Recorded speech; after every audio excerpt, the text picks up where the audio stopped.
छोटा सा सम journal entries का, यहाँ पे बिना जीएसटी के ही ले रही हूँ मैं फर्स्ट सम, जीएसटी नहीं है।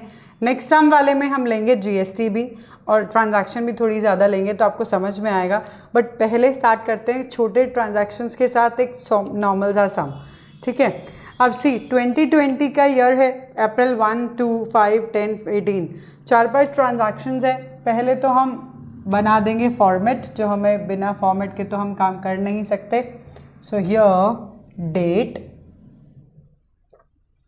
particulars, LF will be the blank one, debit and credit। LF यहाँ पे लिखेंगे journal in the books of, जिसकी भी कंपनी की बुक हो जर्नल लिखेंगे। फिर यहाँ पे डेबिट, प्रॉपर फॉर्मेट को फॉलो करना बहुत ज़रूरी है अकाउंट्स में। अगर आप प्रॉपर फॉर्मेट फॉलो नहीं करते हो तो आप नहीं कर पाओगे properly. So date, particulars, LF, debit, credit. पहला 1 अप्रैल को देखो, paid to Ram 19,000 in full settlement of 20, देने थे 20 लेकिन 19 में निपटारा कर दिया, मतलब 1,000 का डिस्काउंट मिला हमें, इनडायरेक्टली हम कह सकते हैं। 2020 आप ऐसा भी कर सकते हो, ईयर लिखकर 1 अप्रैल, उसके बाद सारी डेट्स लिख सकते हो। पेड टू राम 19,000, हमने पे किया है राम को, तो यहाँ Ram is a receiver, that is why Ram account debit हो जाएगा। लिखने का तरीका देखो, टू कैश जो भी हम पेमेंट कर रहे हैं, टू डिस्काउंट क्योंकि हम डिस्काउंट ले रहे हैं, तो राम को हम एक्चुअली पेमेंट कर रहे हैं 20 की, जिसमें से 19,000 हमारा जा रहा है कैश से और 1,000 डिस्काउंट से। नरेशन आप खुद लिखोगे क्योंकि आपको ही लिखनी है। Being amount paid to Ram with discount 1,000, ये आपको देखना है, ठीक है। सो नरेशन हो गई। उसके बाद अगर कोई एक्सपेंसेस, आप कोई भी एक्सपेंसेस, सारे एक्सपेंसेस देखो, अभी आप पे सेकंड तीनों के तीनों एक्सपेंसेस एक ही डेट पे हुए हैं। एक्सपेंसेस अगर अलग अलग डेट पे हो तो अलग अलग एंट्री लिखोगे आप, एक साथ हुए हैं तो आप एक डेट पे हुए हैं तो एक साथ भी लिख सकते हो। कैसे? Now see, salaries account debit, पहला एक्सपेंस, वेजेस अकाउंट डेबिट, दूसरा एक्सपेंस, रेंट अकाउंट डेबिट, तीसरा एक्सपेंस, टू कैश। सिंपल है, क्या किया हमने सारे एक्सपेंसेस एक साथ पे कर दिए हैं। तो अगर एक डेट है तो एक साथ आप लिख सकते हो। यहाँ पे 2,000, as you can see 1,500, 1,000, total 4,500। Easy है। Again being all the expenses paid, being salary, wages, rent paid, तो आप लिखोगे नरेशन लिखना नहीं भूलना है। 5th को bought goods from Shiv for 10,000, 60% on credit.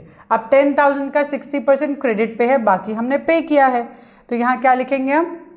5 अप्रैल, 5 अप्रैल, यहाँ पे 2020 लिख देती हूँ मैं ऊपर, तो इजी रहेगा हमें सारी एंट्रीज के लिए।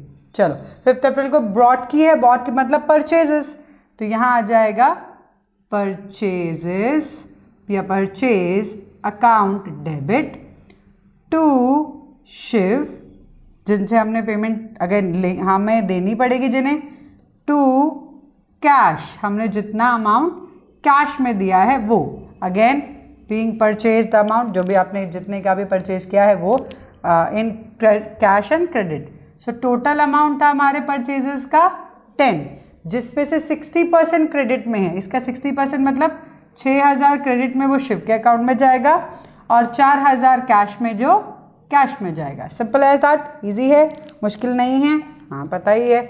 चलो 10th वाला देख लेते हैं। 10th ऑफ अप्रैल को क्या हुआ है? चलिए 10th of April, sold good of list price 15,000 to Ayush at 10% trade discount, 2% cash discount. Ayush paid amount promptly, अभी क्या अभी पे पेमेंट कर दी है, मतलब हमने कुछ भी उधारी नहीं बेचा है, बट कितने में गया? 15,000 का 10% तो टीडी है, ट्रेड डिस्काउंट, सीधा 1,500 तो चले गए, ठीक है, 13,500 मतलब 13,500 तो है।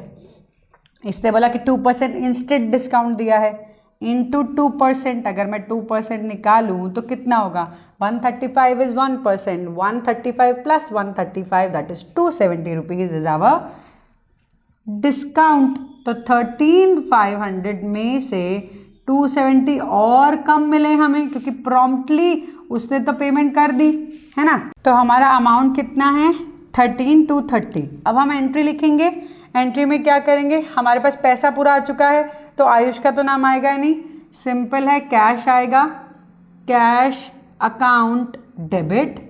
इसके साथ में ही हमारा आ जाएगा डिस्काउंट अलाउड, क्योंकि हमने डिस्काउंट दिया है वो हमारे लिए लॉस है, इसीलिए on the debit side. To again क्या है, सेल्स, हमारे सेल्स की वजह से कितने का सेल हुआ है हमारा टोटल, 13,500 का, जिसमें से हमें डिस्काउंट अलाउड कितना हुआ है 270, बाकी का कितना बचा 13,230। इजी है, नरेशन लिख देंगे, being sale on the trade discount and cash discount. Trade discount दिखाते नहीं हैं, कैश डिस्काउंट दिखाते हैं एज आई टोल्ड यू। तो यहाँ पे हमारा डिस्काउंट लॉस है इसीलिए हमने डेबिट में लिखा, गेन होता तो क्रेडिट में लिखते। चलिए the next one, withdraw cash 5,000 for office use and 2,000 for personal use. जब भी आप कैश ऑफिस यूज के लिए निकालते हो तो नॉर्मल उसको एंट्री लिखते हैं हम, कैश अकाउंट। अब यहाँ पे withdraw office use obviously bank से निकाल रहे हो आप, तो बैंक में से पैसा जा रहा है, सो यहाँ पे कैश लिखोगे आप ऑफिस यूज के लिए, कैश अकाउंट डेबिट, और ड्रॉइंग्स लिखोगे आप पर्सनल यूज के लिए। कभी भी अगर ओनर के पर्सनल यूज के लिए कहीं से भी पैसा जाए तो वो ड्रॉइंग्स है। टू बैंक, ठीक है, to bank account. Now cash में कितना जा रहा है 5,000 और पर्सनल के लिए कितना जा रहा है 2,000, टोटल 7,000। अगेन हर एक में नरेशन प्रॉपर लिखनी है, being cash withdrawal from bank for office use and for personal use, ये प्रॉपर नरेशन लिखनी है। तो प्रॉपर तरीके से फॉर्मेट बनाओ, प्रॉपर तरीके से लिखो, बहुत बढ़िया तरीके से लिखोगे तो बढ़िया तरीके से काम होगा। हाँ, लास्ट में एक चीज़ और, जब भी सम करो तो टोटल करना मत भूलना, इधर का भी टोटल इधर का भी टोटल सेम ही आने वाला है। सी 20 plus 4,500 that is 24,500 plus 10 34,500 34,500 plus 13,500 plus 7,000, तो यहाँ 7,000 और ऐड होगा, 0 0 0 1 7 7 14 5 1 5, सो 55,000। सो यहाँ पे आप टोटल करोगे 55,000, ऑब्वियसली दोनों साइड का सेम है क्योंकि अमाउंट दोनों साइड पे सेम है, और इसको आप क्रॉस डबल डबल लगा दोगे, इसका मतलब आपका सम खत्म हो गया है, आपकी ट्रांजैक्शंस डन हो गई हैं। सो टोटल हर पेज, अगर आप पेज वाइज करो, बहुत सारी एंट्रीज हैं, तो क्या करोगे, balance brought down carried down. Brought down मतलब लेके जाना है, कैरेट डाउन मतलब कैरेट डाउन लेके जाना है, ब्रॉट डाउन मतलब लेकर आना है, ठीक है। सो यहाँ पे आप लिखोगे balance carried down, carry forward आप लेकर जाओगे, नेक्स्ट पेज पे लिखोगे बैलेंस ब्रॉट डाउन, वो हम करेंगे, मैं आपको बताती हूँ जब हम यहाँ पे और यहाँ पे दो जगह ट्रांजैक्शन करेंगे, then I will let you know कि हम कैसे बैलेंस वाला पार्ट करेंगे। चलो अब इसके बाद जो हम सम करने वाले हैं उसमें जीएसटी है, ये तो बिना जीएसटी का था, इजी था। उसके बाद जीएसटी वाला एक सम करेंगे, फिर हम क्या करेंगे जर्नल एंड लेजर, तो उसमें आपको और जर्नल प्रैक्टिस करने को मिलेगी। लेजर में हम 2 सम करेंगे ताकि और अच्छे से आपको अकाउंट्स बनाना समझ में आए, and last we will do trial. तो पहले इसके बाद एक सम कर लेते हैं जीएसटी के साथ जर्नल का, उसके बाद अपन करेंगे लेजर्स। ओके, प्रैक्टिस करना बहुत ज़रूरी है।